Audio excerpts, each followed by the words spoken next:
This is the GamesIndustry.biz Microcast for Monday the 13th of May 2024, recorded on Friday the 10th of May 2024. I am James Batchelor, Editor-in-Chief of GamesIndustry.biz. I am joined, as always, by Chris String, Head of GamesIndustry.biz. Chris, thank you for joining me. I don't even know where we begin this week. Well, there's two big stories, isn't there? There's two big stories. One's a bit more fun than the other. Yeah. I think we're going to leave the fun one for the end. And to be fair, the funnish. I joke I have no idea where to begin. There is only one story to begin with because everyone's been talking about it for about 4 days now, and continue as we are talking. Like more interviews and more comments and stuff are coming out of it, etc. That is, of course, the Xbox closures of four Bethesda-owned studios. So, on the off chance you have somehow missed this, on Tuesday, Microsoft announced that it would be shutting down 4 studios. They announced it internally. It leaked. It got confirmed. It was out there. They're shutting down 4 studios. Arcane Austin, which is the studio behind Redfall, which came out last year. Tango Gameworks, which made Hi-Fi Rush, Ghostwire Tokyo, and The Evil Within. Alphabet Dog Studios, which is Mighty Doom, the team behind Mighty Doom. And Roundhouse Games, which is kind of the successor to Human Head. That's actually being folded into ZeniMax Online Studios to help work on The Elder Scrolls Online. To say that these studio closures have been poorly received would be a massive understatement. The animosity towards Xbox this week is palpable, because you're seeing a lot of complaints. Obviously, Tango Gameworks in particular is being mourned because Hi-Fi Rush was so acclaimed and has just come off winning BAFTAs and loads of awards. And Arcane. All right, Redfall didn't do particularly well, but Arcane in general, Arcane Leon hasn't been affected, but Arcane in general, is a kind of a revered studio. And there's just a lot of commentary on, particularly particularly centering around Tango Gameworks. Even when a studio is making great games, they are not safe from closure. And why are they doing this? And Chris, you wrote a great kind of piece on Xbox's kind of wider strategy and how this fits in with it. Yeah. Here's the thing with Microsoft. It's actually, they're quite a good company, right? It's a business. They look after their staff normally. They pay them well. They really care about the environment. They're very environmentally conscious. They look after diversity. As a corporation, they're one of the better ones. But they are a corporation, right? So they are about shareholder value. They are about growth. It doesn't matter if you made a load of money. What matters is, are you growing? When I see the comments from people going, you pay Bobby Kotick this amount and the amount of money, it doesn't matter. If it's not growing, it's not going. If they all cut it. Particularly when the games market isn't growing, and that's the thing. Xbox's plan around Game Pass, it hasn't worked out. We've had the recession. We've had loads of things that have challenged that market. The games industry is not in a growth moment, and we saw that. We've been reporting on this all year. And when you're Microsoft, you have to grow. Microsoft just spent $70 billion on Activision Blizzard. They have to grow. Their parent, and the biggest threat to Xbox is actually Microsoft. Because if you're Satcher, you just spent loads of money on these Vision, and the Vision isn't paying off. For people like Phil Spencer and Sarah Bond and other people on the Xbox team, they have to go, right, we need to get our business into growth, or they're going to sell us off, or close bits of us, or they're going to harm our business. They're fighting for the survival of Xbox, and that means they'll be looking at their business and going, what's going to deliver shareholder value, what's going to deliver growth. I'll tell you what those things are. It's Call of Duty, it's Diablo, it's Warcraft, it is Minecraft, it is Elder Scrolls, it's Fallout. It isn't an immersive sim from Arcane. So in that really cold corporate, we all hate it, right? But with sort of reality, that's the situation. They are looking at their business, going, where do we need to be focusing our efforts? And you look at what they've closed, and you think, well, Hi-Fi Rush was great, didn't do anything. Redfall wasn't great and didn't do anything, and that genre's challenging. And they go, where do we need to focus? Everyone's saying it's just after Fallout, smash hit Fallout, and Fallout 4 was the best-selling game in the UK and Europe last month, by the way. They're all going, well, everyone's demanding a new Fallout game. Well, that's where they need to be putting their bets.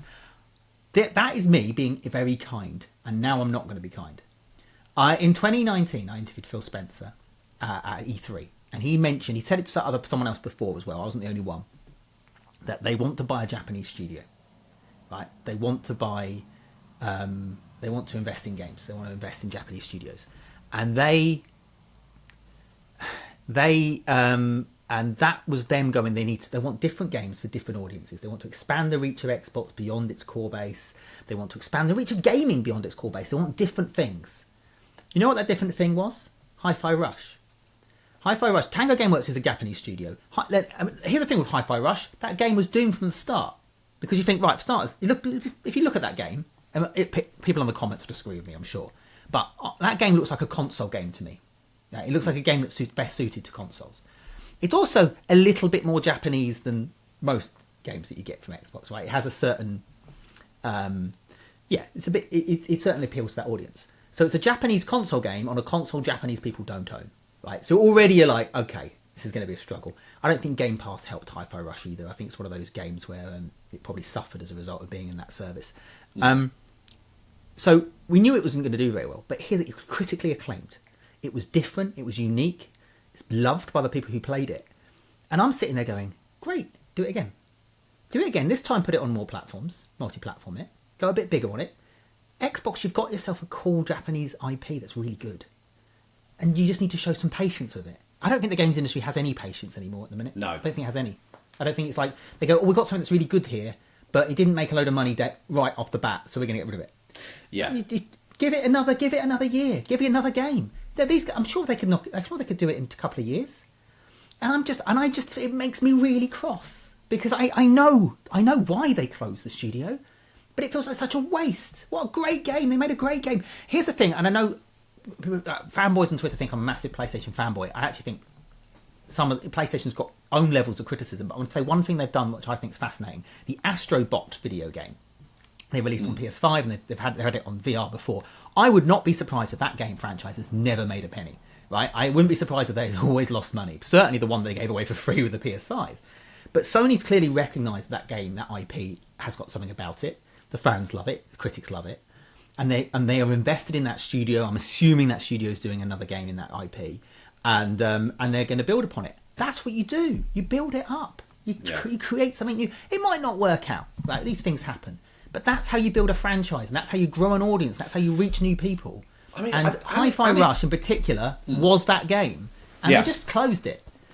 Anecdotally, like the amount of franchises that established franchises that don't really take off until this is anecdotal, but I'm just going to give some examples. The third outing, okay? Fallout 1 and 2. They were decent, they were popular, they were cult hits. It was Fallout 3 that elevated it above. The Elder Scrolls, Arena, Daggerfall did okay. There were a couple of spin-offs there. It was Morrowind that took it off, and then obviously it elevated to Skyrim. The Witcher 1 and 2 did okay. Witcher 3 was the big hit. And I'm like, you almost got to... And that's... Okay, I've picked a few choice examples there.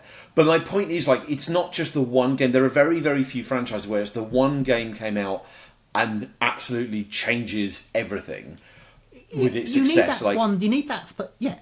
And you're right. And actually, interesting, I always find the second game is often the best one because it's the one... Yeah. The second game is what the first game they wanted the first game to be. You find that a lot of the time. And you do also see plenty of examples of games when they go, we've made the game we wanted, and then they go, where do we go from here? And that's when you get Mass Effect 3, and it's when you get Fable 3, and it's like, or Time Split 3. It's not, it's good, but it wasn't a huge, you get those sort of. I've had the same thought process. That first game needs to show something, though, right? That first game needs to show there's something here. There's an audience that likes it. It's the proof of concept, isn't it? Yeah, and Hi-Fi Rush was that game. It showed you. It showed them something. I know it was never going to be Diablo or Warcraft or Minecraft. I know, and that's not the focus. I understand the business decision behind it, but you had a hit Japanese game. When I say hit, I mean critical hit. I'm just vest in it. That's what you wanted all along, and I know it isn't what they need right now, and it isn't where the focus is for them. I just think that's a huge shame, and this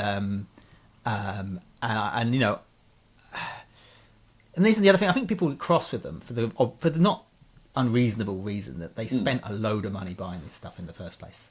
Instead, I got picked up a little bit. I was a bit of a spicy comment from me where I referred to Microsoft as being like the American Embracer, and the reason why I was making that comparison is because Embracer I don't think Lars is an evil man or the company was. They took a gamble, but they weren't just gambling with money. They were gambling with people, and they were gambling with IP, and they're gambling with brands. They gambled, and the gamble didn't pay off, and they are now the villains for hurting those, for destroying those studios and those careers potentially, or damaging those careers or hurting those careers. And Microsoft's done the same thing. They spent nearly $100 billion buying things. And now they're starting to close and cut and scale. And also, by the way, I'm worried now about if Microsoft is, I'm hoping it's not the case, but if Microsoft is now so focused on the big IP, what does that mean for Ninja Theory? What does that say mean for Double Fine? Or the studio, I always forget, Compulsion?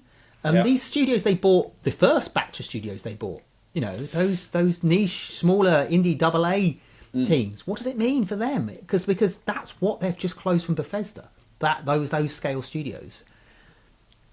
Here's the thing. I don't know what Microsoft does from here. I think they're running into. They've got their vision, their Game Pass vision, their vision for the future of the games industry, and I think it's colliding head on with shareholder value, and those two, something has to give. And you know what's going to give? This shareholder value is. I'm mostly on a podcast here. Nobody saw me do that. What's going to give is the dream and the vision.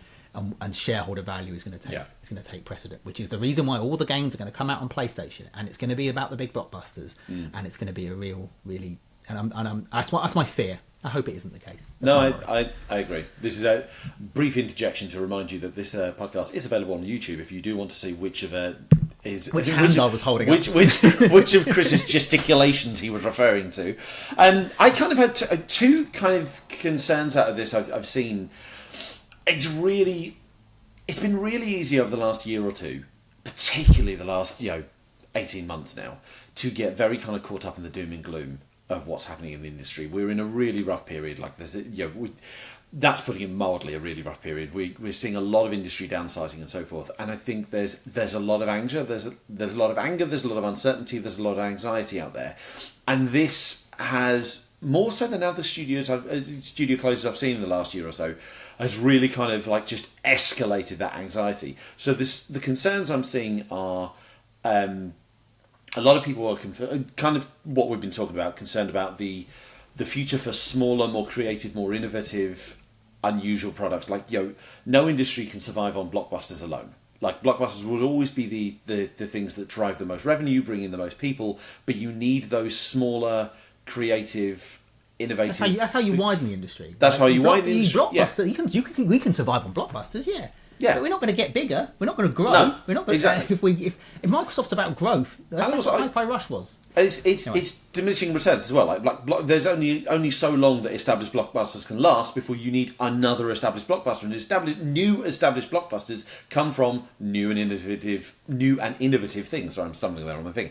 So I'm seeing a lot of people kind of bemoaning like the fact that these creative teams have been dropped, particularly like I think people are referencing a Matt Booty comment recently, like literally in the aftermath of these closures. Matt Booty has reportedly been saying along the lines of, we need smaller, more innovative games. You had Hi-Fi Rush.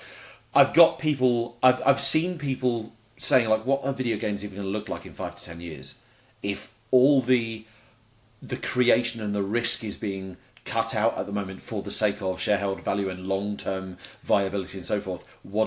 It's kind of an over-the-top fear, but I see where that plays. That's catastrophizing. It is. I think, but I see where it's coming from. Yeah, but Microsoft isn't. We're not all dependent on Microsoft making these games. No, thank God. We're not. It's like Microsoft. As far as Microsoft, there is a Microsoft. Here's the thing with Microsoft. I can criticize them for not putting out many big blockbusters over the last years, but actually, when it comes to doing new, smaller, innovative, great things, they've actually been quite good at that. Hi-Fi Rush, Pentiment.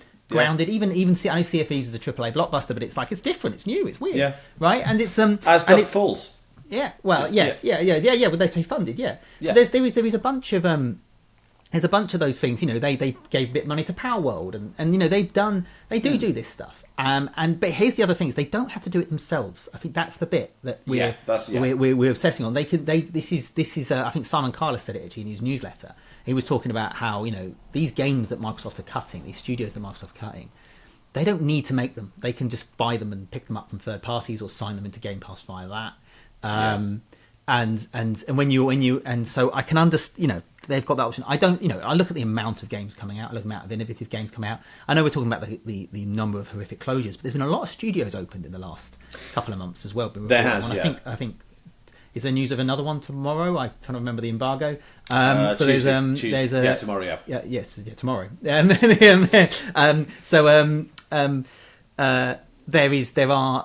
are new studios opening. Those are doing new IP and new things. That is happening, and a lot of those studios won't succeed, but some of them will. And then, so I'm not that doom and gloom about it overall. No. I think there's an element. I think when we had Gina on, and Gina said the games industry's always got bigger and smaller. It's always overstretched itself and contracted a bit. What we're seeing here is we really overstretched ourselves. We got really, really above, and now we're seeing a real horrible contraction as a result of it. It's a more extreme version of what the games industry has always done.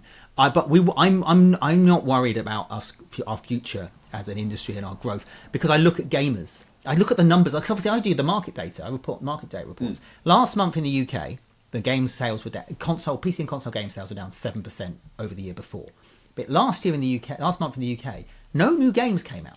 Whereas in 2023, we had Star Wars Jedi Survivor and Dead Island 2. So the market was only down 7%, despite the fact it didn't have any blockbusters on sale. Because gamers are still buying stuff, and they're still engaging with things and trying things. And Fallout was the big game. We saw Command and Conquer all over the charts in March. We saw Helldivers 2. We saw Power World. We've seen, I can always pronounce it, the Bellagio, the card game. Balatro. So there's a load of games that have broken through, and there's loads of old games that have come back to the fore, because gamers are playing games and they're still buying them and they're still engaging with them, and that's the main that's the main thing we should be worried about. If gamers aren't playing anymore, then we're concerned. So I'm not worried about the industry. No, that's fair. The only other long-term. the only other main takeaway I've seen from this and from all the conversations around it is the morale of the industry, like if the collective morale of the industry, and I grant you, I'm taking this from like the echo bubble that is Twitter and so forth. Yeah, I've had to come off that. And understandable. But my point, the point I'm trying to make is I can see why people are going to be anxious and tense around this, particularly like in the light of the Tango Gameworks closure, in terms of the disparity between commercial success, critical success. Certainly. Maybe not commercial success. The disparity between you've got people from Tango Gameworks pointing, taking pictures of like all the awards that game has won, as like, was this not enough? And then like the reason I bring this up is like I saw a reply to Sophie, our staff writer, ran the Capcom financials this morning. Capcom reported a record year for revenues. Might be a record quarter for revenues, but they reported the 7th consecutive year of record profits. Capcom is doing brilliantly. It's a rare good news story in what's going on. And one of the replies I saw to our story about it was, I imagine people at Capcom are now bracing for themselves to be cut. And that is purely just, we're still in the aftermath, we're still in the storm of the Xbox closures, like the anger hasn't died down yet. But I will say this: I'm not too concerned. I'm not anywhere near as concerned about Japanese companies as I am, because if you look the reason why the cuts are happening is we overstretched ourselves as a business. We spent loads of money. The market isn't growing. We were not conservative when we spent way too much money. At rate, everyone thought this was going to last forever. Madness, right? And we're going to get double-digit growth every year. No, we're not. We're going to have it for 2 years and then it's over, right? And that's what we're seeing. Japanese companies, including Capcom, are quite conservative. They're quite cautious. They didn't spend loads of money. They didn't hire up loads of it. The one thing Nintendo did was buy Next Level Games, who make Luigi's Mansion 3 for them. May imagine, because Next Level Games put their for sale sign up, which meant that Nintendo felt obligated to rather than they wanted to. We've not seen. Yes, they've increased their salaries. You took Capcom. Was it Capcom recently announced they've increased everyone's salaries, right? Yeah, I think it was. So what you're seeing actually from is that anyone that was a little bit, Capcom is not Microsoft. Capcom did not spend $100 billion on franchises. No. They don't make loads of new things. They do invest in new things. They did that live service game last summer, which I've already forgotten the name of, which is terrible. The one, the dinosaur game, Exo Prime. I remember it now.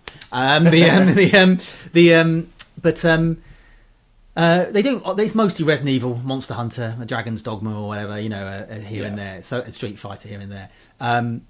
They focus in on what they do, and they make money out of it. So it's a slightly different situation. Again,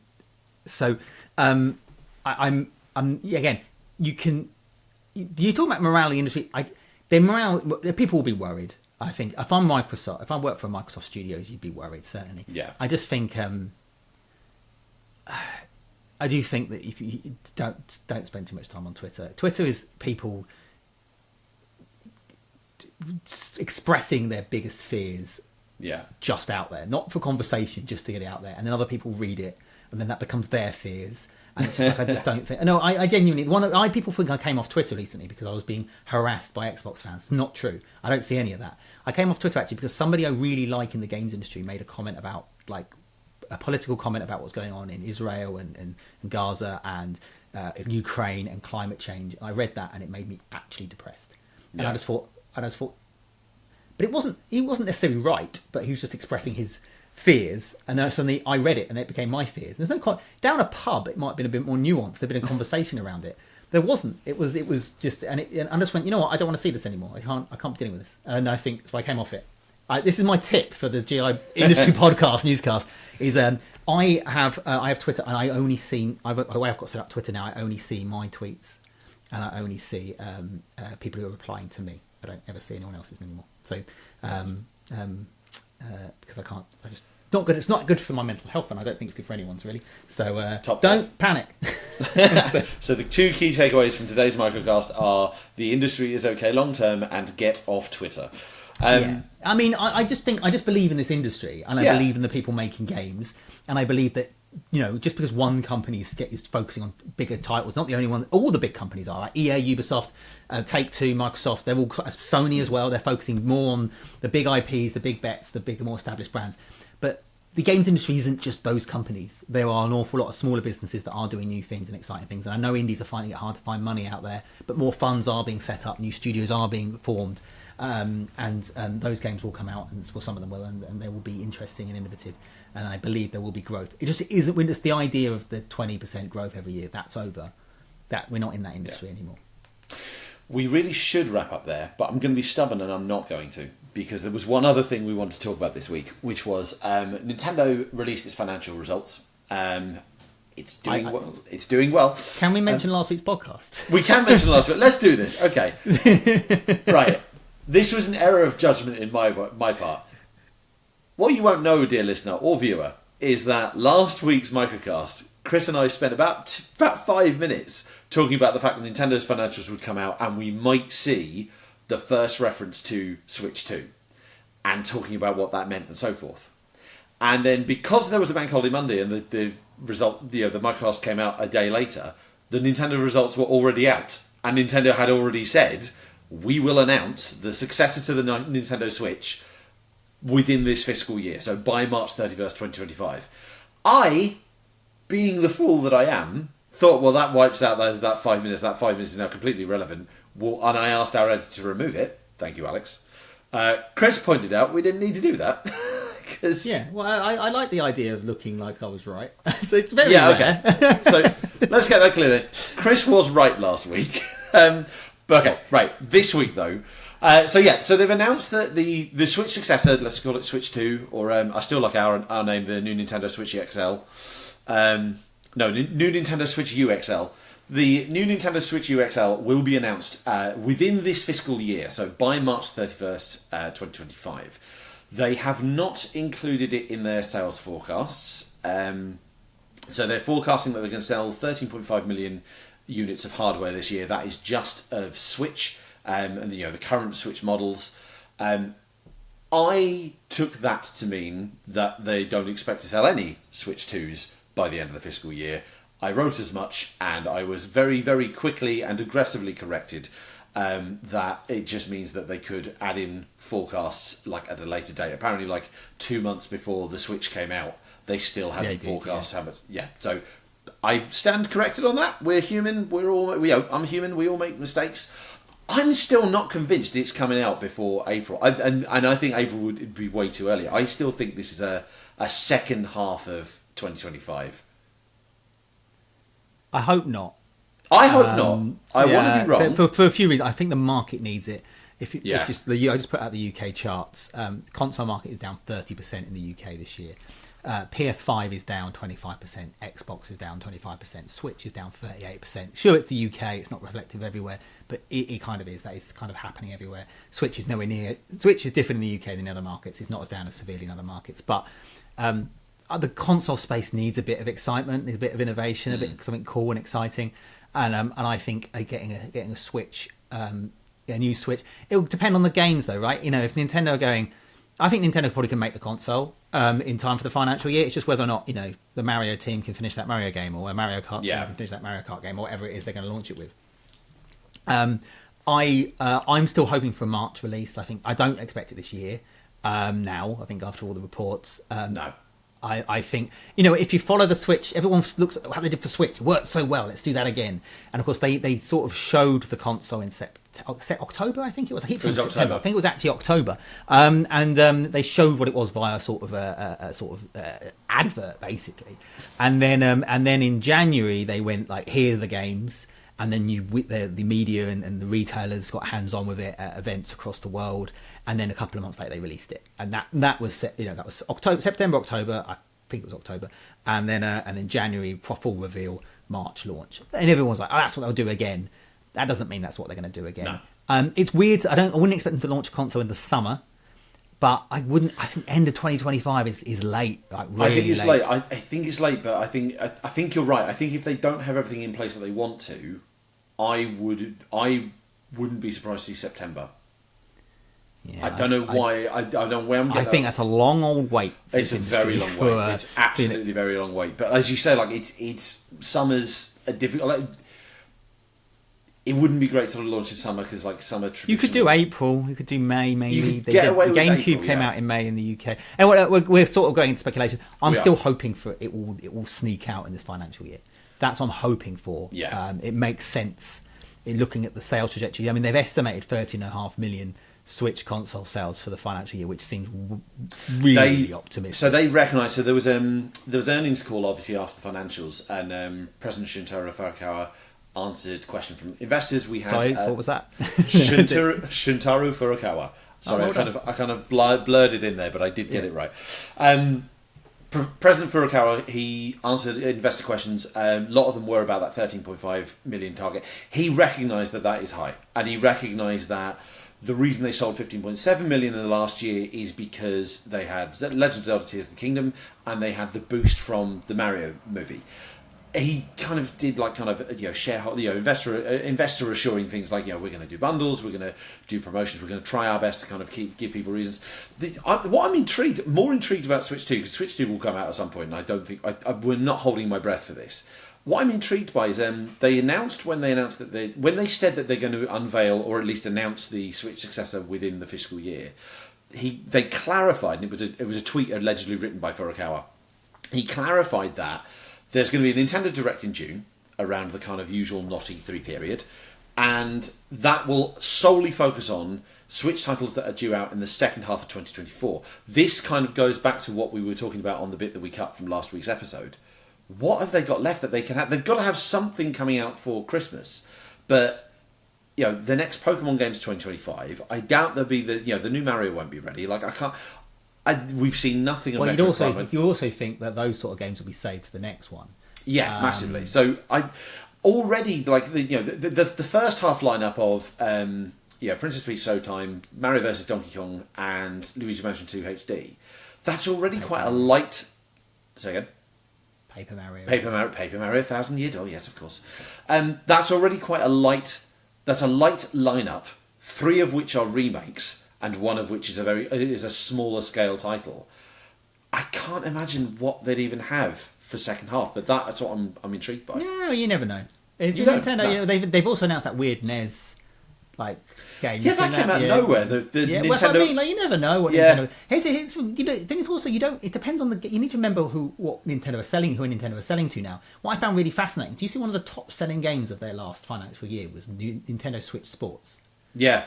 It was sold more than Pikmin, right? Or as much maybe. I think it was more.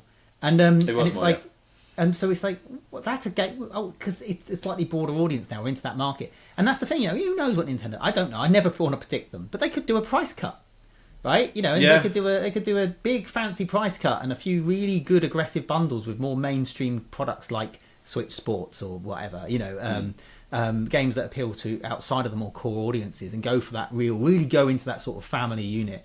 Which to be fair, they're already well in that unit, but they go even further. And that might be what they've got in store. Maybe they've got a Metroid Prime. That's not going to sell loads, but maybe it could. Who knows? They've got a bunch of stuff. Wii U stuff, not a lot, but they've got a bunch of Wii U stuff still in their locker. They could dust off and update and up-res. And we still want as someone who loves all the 3D, every 3D Mario game is on the Switch except for Mario Galaxy 2. So who knows? That's it. Who knows? That's the big Christmas game. That's it. You've heard it here first. Dear. But who knows? These things are. You don't really know what Nintendo has up its sleeve. It might be a fancy remake or a remaster, and you never really know what's going to break for them either. Luigi's Mansion 2 HD you just mentioned isn't a very big title, but Luigi's Mansion 3 was sold 3 times as many units, I think, or maybe definitely at least 2 times as many units as Luigi's Mansion 2 did when it came out in 2013. So there's a much bigger audience for that game now than there was when that first game came out. Mario RPG has sold more copies than the original. Right, so we are the when you're sitting there going, oh, it's just a remake, and that remake's still doing 3 million units. It's like it's a very successful business. But I don't know what they've got. It's a really ambitious target, that 13.5 million. If they hit it, it'll be lovely if they hit it, because it means that it's the second most successful games console, handheld or home console, otherwise, and their biggest games console ever. And that'd be what a wonderful achievement. So I saw that be reported. Like if they shift that, so it's 141 million units of Switch have been sold so far, 13.5 million more. If they sell that, it takes them past the 154 million and managed by the original DS family. Yeah. And that will be really impressive, but then really ramps up the pressure for Switch 2. Yeah, I am going to wrap us up there because we're talking about Nintendo, and that's always in danger of adding on an extra half an hour with me and Chris. So we're going to end there on a slightly lighter note than we began with. We're going to be back Monday with the next Microcast. In the meantime, you can find all the previous episodes on the podcasting platform of your choice. You just have to search for the GamesIndustry.biz podcast. You can get more news, insight and analysis into the world behind video games at GamesIndustry.biz. And be sure to get this all delivered straight to your inbox by signing up to the GI Daily at GamesIndustry.biz/newsletters. Chris, thank you so much for joining me this week. I never know what to say at this bit. Thank you. We're going to get off this. We're going to get off this call, and then we're going to talk about what articles are going up this afternoon. That's true. We're just going to talk for another hour. Goodbye, James. I'll speak to you in 5 minutes. I'll speak to you in 5 minutes. Okay. No, I just really enjoy doing this podcast with you. It's good fun. It's good fun. Thank you to all our listeners, by the way. I love that we get a lot of people come up to us. I'm hoping the audio's better. If it is, tell me. I've been working hard on it.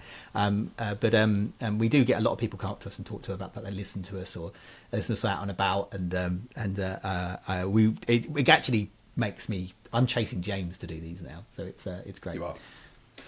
Thank you all to everyone for listening, and we will see you next Monday. Thank you very much.